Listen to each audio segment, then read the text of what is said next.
Assalamualaikum warahmatullahi wabarakatuh. Perkenalkan, nama saya Elsa Nugraha dari kelas 4C, NIM 2020 10 11 03 1152. Untuk kuliah Hukum Perdata 3 Waris. Yang pertama yaitu Hukum Waris dalam Sistematika Doktrin dan dalam Sistematika BW. Hukum waris dalam sistematika doktrin yaitu mengatur hal ikhtiar tentang benda atau kekayaan seorang jikalau ia meninggal. Juga dapat dikatakan hukum waris juga mengatur akibat-akibat hubungan keluarga terhadap harta peninggalan pewaris. Selanjutnya, hukum waris dalam sistematika BW.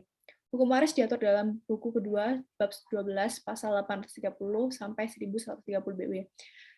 Yang mana yaitu hukum yang mengatur peralihan harta kekayaan yang ditinggalkan seorang yang meninggal dunia serta akibat-akibatnya bagi ahli waris.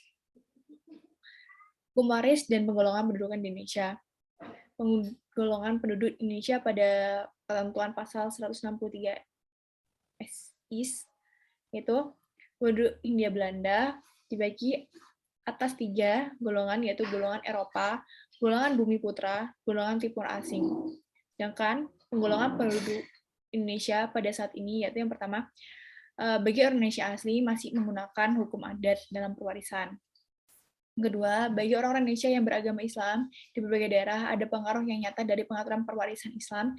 Sedangkan yang ketiga, bagi orang-orang Arab pada umumnya berlaku seluruh hukum waris Islam. Yang keempat, bagi orang Cina dan Eropa berlaku hukum waris dalam kitab undang-undang hukum perdata. Selanjutnya yaitu rumusan atau batasan hukum waris. Dalam hal ini ada 3. Yang pertama, wasiat holografis, wasiat atas statement umum, wasiat rahasia. Wasiat holografis yaitu wasiat yang dibuat sendiri oleh pewaris tanpa adanya saksi, hanya dengan notaris saja. Sedangkan wasiat atas statement umum itu dibuat oleh dengan ketentuan umum berdasarkan KUH Perdata. Sedangkan wasiat rahasia, wasiat dibuat dengan dihadiri oleh 4 orang saksi saja.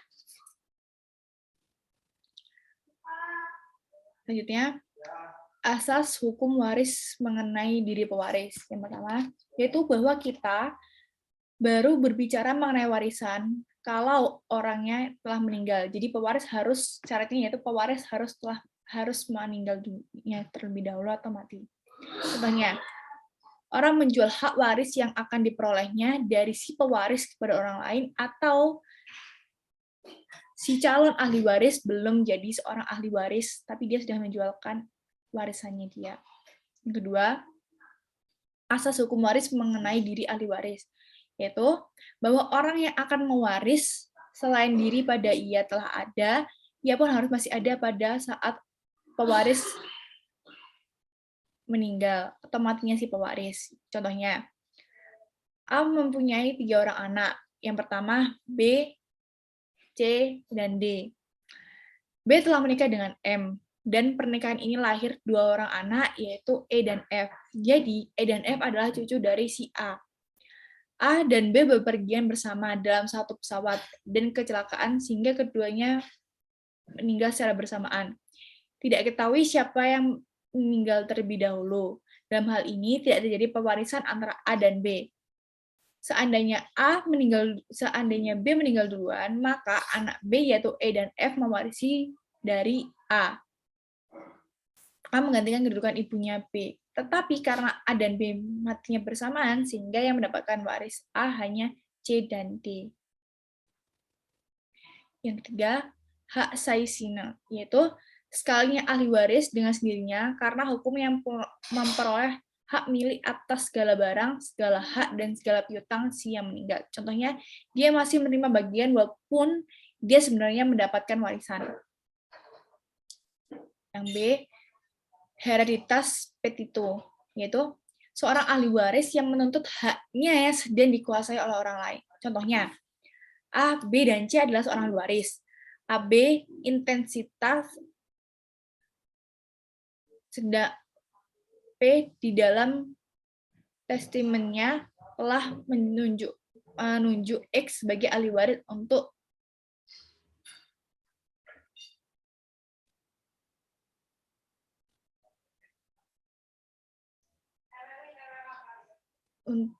dua warisan.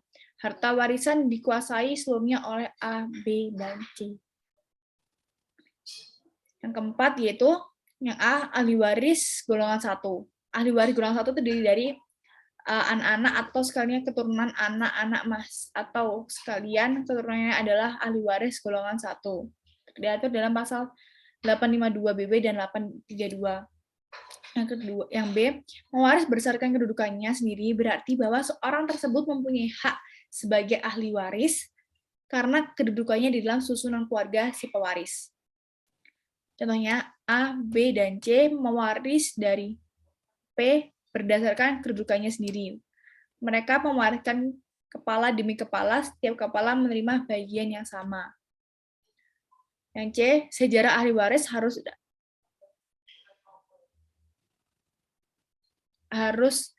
ada dan masih ada waktu si pewaris meninggal, sehingga apabila si ahli waris terlebih dahulu meninggal, maka digantikan posisinya oleh keturunannya. Contohnya, A, B memiliki 3 orang anak, C, D, E. C menikah dengan F dan dikaruniai 1 orang anak yaitu G, akan tapi suatu hari C meninggal dunia dan tidak lama dari itu A juga meninggal dunia. Warisan yang harusnya diterima langsung oleh B diwariskan oleh anaknya yaitu G. Yang D yaitu orang yang digantikan tempatnya harus sudah meninggal. Setiap kontrano berarti orang tak dapat menggantikan tempat orang yang masih hidup. Yang 3, orang tidak dapat menggantikan tempat orang yang onwarding. Yang keempat, demikian pula seandainya C tidak onwarding tetapi menolak warisannya. Yang E yaitu penggantian tempat dalam garis lurus ke bawah tanpa batas seperti anak, cucu, cicit, dan seterusnya. Yang kedua, penggantian tempat dalam garis menyamping demi keturunan-keturunan saudara-saudara pewaris, baik laki-laki maupun perempuan.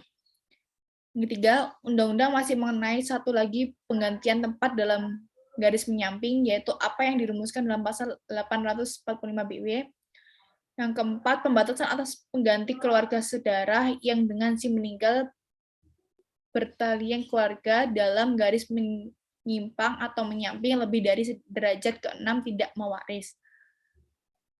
Yang kelima, hubungan antara pasal 81 dan 845 BW, yaitu pasal 845 BW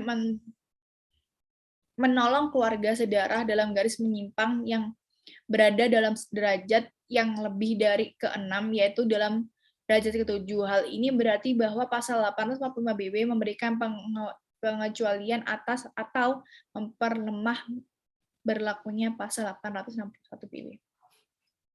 Nomor 5, penggolongan waris. Nah, yang pertama yaitu golongan 1, yang mendapatkan waris yaitu suami, istri, anak, keturunan dasar hukumnya. Yaitu diatur dasar hukumnya yaitu pada pasal 852, 852A ayat 1 dan 852A ayat 2. Contohnya seperti warisnya si A menikah dengan si B. Pada suatu saat si A meninggal. Nah, ahli warisnya itu si A, ahli warisnya itu B, C, dan D. Nah, bagian untuk ketiganya itu sama, yaitu sepertiga untuk setiap kepala atau setiap bagian. Yang kedua, golongan 2. Yang mendapatkan warisan yaitu orang tua dan satu saudara, dasar hukumnya itu pada pasal 854, 857 KUH Perdata. Contohnya, B1 dan B2 itu sebagai orang tua, A, C itu sebagai seorang anak. A meninggal dengan keadaan belum menikah sehingga tidak memiliki keturunan ataupun anak. Nah, pewarisnya adalah si A, ahli warisnya yaitu B1, B2, dan C, orang tua dan saudaranya. Dan masing-masing kepala mendapatkan 1/3 bagian. Golongan 3, yaitu ahli waris dari garis sebapak dan ahli waris dari garis ibu. Dasar hukumnya yaitu pada pasal 857, 853, 858. Contohnya, bergambar ini yaitu pewarisnya itu adalah si A, ahli warisnya itu C1, C2, B1, D2, bagiannya untuk semuanya tuh sebagai rata per kepala 1/4.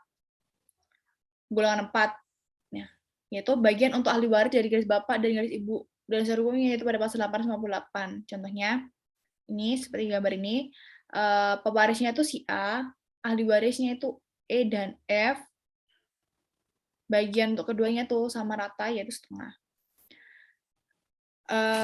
Yang saja yaitu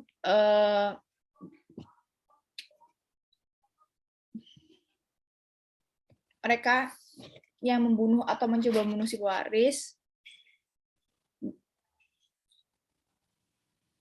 mereka yang dengan putusan hakim pernah dipersalahkan karena secara fitnah telah mengajukan penggangguan terhadap si pewaris, mereka yang dengan kekerasan perbuatan telah mencegah si pewaris, mereka akan telah menggelapkan, merusak atau memalsukan surat wasiat si pewaris. Hak dari anak-anak luar kawin. Nah, anak luar kawin mewaris bersama-sama dan dibagi dari beberapa golongan, terdiri dari 4 golongan. Nah, ini yang golongan pertama yaitu keturunan yang sah dan atau suami atau istri pewaris. Contohnya seperti itu. Seperti pada gambar, P adalah seorang pewaris, A istri atau seorang janda yang memiliki 3 orang anak sah, yaitu B, C, dan D. X seorang anak luar kawin yang diakui secara sah oleh pewaris. Andai kata X anak sah, maka haknya adalah 1/5 bagian. Sebagian anak luar kawin menerima 1/3 kali 1/5. Sisanya 14/15 adalah untuk A, B, C, dan D.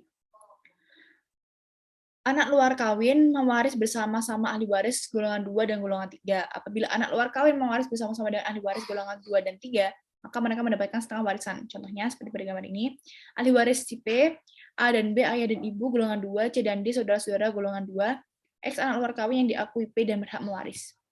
Bagiannya yaitu X mewaris bersama-sama ahli waris golongan 2, maka kepada X diberi dulu setengah warisan, sisanya yang setengah untuk A, B, C, dan D.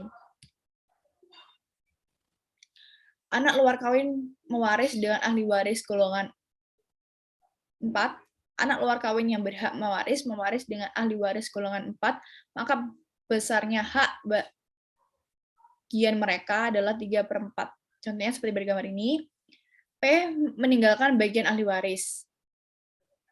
C, D, E keturunan dari pamannya yang termasuk dalam golongan 4, X anak luar kawin yang berhak mewaris. Pembagiannya yaitu X diberikan lebih dahulu 3/4 warisan, sisanya 1/4 untuk C, D, E, masing-masing 1/3 kali 1/4 sama dengan 1/12 warisan. Nomor 7, menurut pasal 874 sampai dengan 894 BW dan pasal 895 sampai dengan 912 BW, yaitu harta peninggalan seseorang yang meninggal adalah kepunyaan ahli waris. Menurut undang-undang si panjang si pewaris tidak menetapkan bagian lain dalam surat wasiat.